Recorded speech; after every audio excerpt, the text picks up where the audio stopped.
Okay, what are we making today? A fat ball.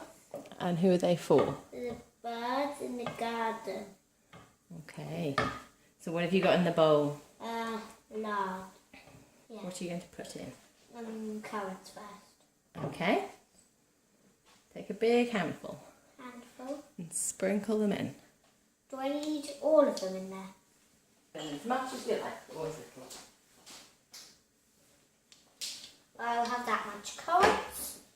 Yeah, I'll carry on stirring in. I have just stirred in these currants. Right, those currants are nicely mixed in. What next?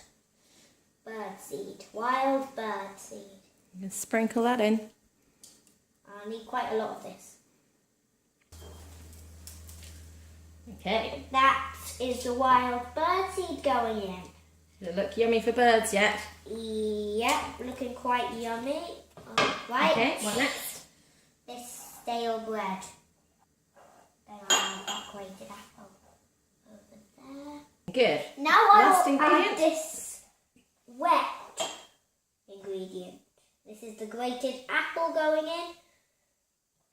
Very cold.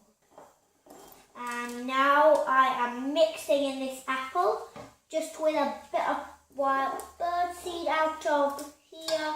There's a lot of birdseed in this now. Why are we feeding the birds at this time of year?